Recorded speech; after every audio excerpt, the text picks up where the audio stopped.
Hey everybody, welcome to Obscurities in Miniatures. And today we're going to spend some time talking about bards. And the best bard that I've ever come across yet. At least at the time of this filming for the tabletop. And for a long time, I thought that this was one of the greatest representations of a bard that I'd ever seen for the tabletop. This is the Ronaldo the Bard, or Ronnie the Bard. I want to say this is the Dungeon Saga version. I still have somewhere the metal one that was part of the Kickstarter. I think it was metal, wasn't it? I've got him somewhere upstairs, and I'd started painting it, and I don't know where I put it. And yes, I know there's mold lines galore, but this is just a fun, silly model. And that's about what I think of most paladins, bards, when it comes to tabletop games. They're just kind of goofy, leftover, second thought. But then I saw that Bite the Bullet was making some Dragonborn this month. And whenever I see Dragonborn models getting made, that's something that's usually going to get my attention really quickly. As you guys know, I really am a big fan of reptilian humanoid models. And I really enjoyed Bite the Bullet's sculpting style. Very whimsical, very anime-esque. So I was absolutely curious to see what they were going to do.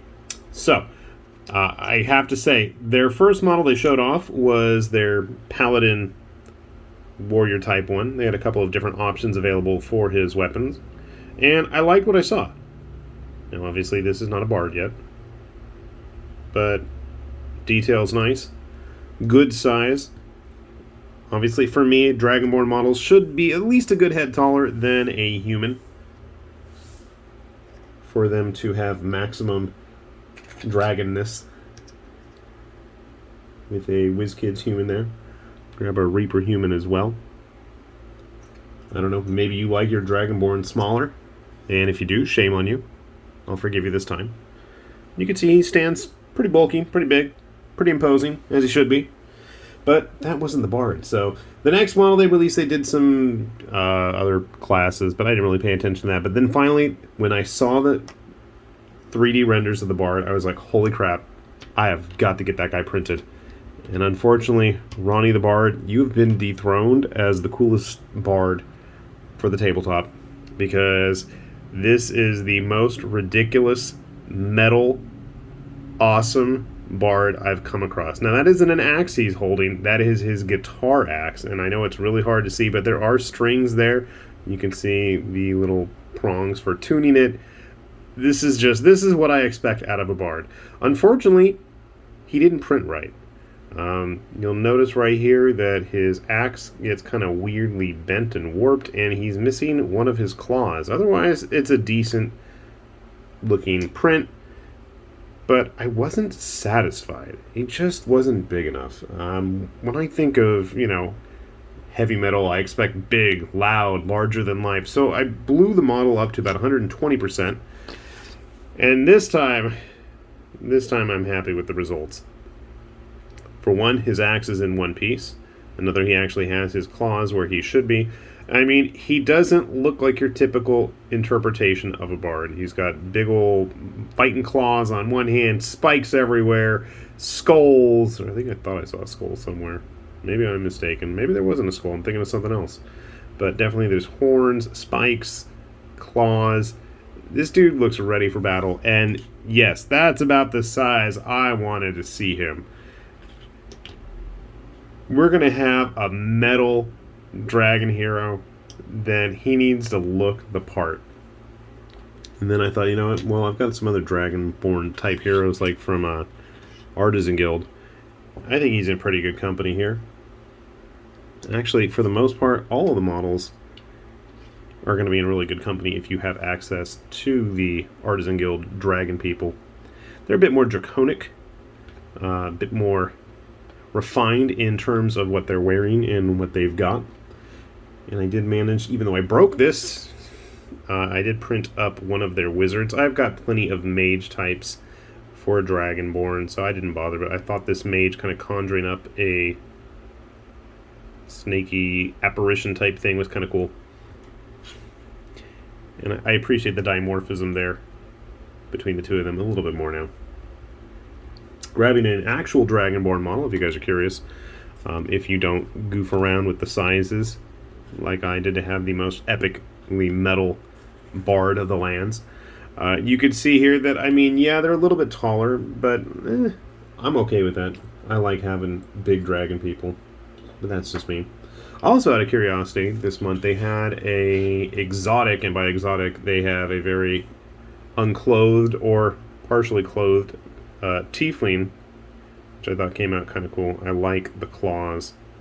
I like the horns.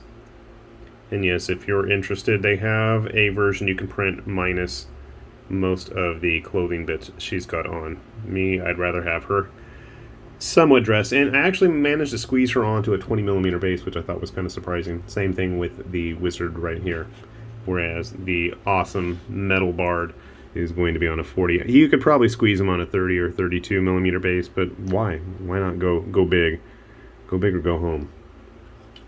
Grabbing a couple other random lizardy types and Dragonborn style models. We've got one of the, oh gosh, I forget what they're called. This was one of the heroes from Mantic. I don't think it was part of the Salamanders. It was actually part of their Trident realms. I can't think of the name. And then one of our honorary Dragonborn models from Relic Blade right here. She's going to look a little bit smaller in comparison, unfortunately. But that's just because these guys are so big and so epic. Grabbing a Salamander from Mantic. You can see there's definitely going to be still a bit of a difference in size. Probably I'm going to paint the warrior type up in a very similar red. Or the bard. I can't make up my mind yet. I think the bard would look pretty good in red. You guys are welcome to offer up your opinions down below. But, I mean, honestly, I gotta say, very fun release. And I've never seen a more awesome bard for the tabletop yet.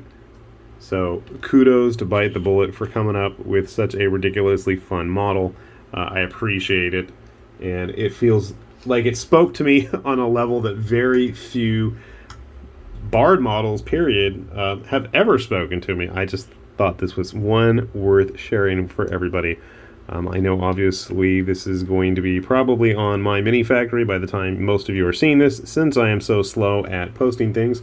So my apologies if you didn't get it right away. But thankfully, with the amount of sales that go on the internet, I don't think you're going to have a hard time getting these for a reasonable price. Plus, they had a couple other models. There was a rogue in there and a wizened old mage type hunched over a book.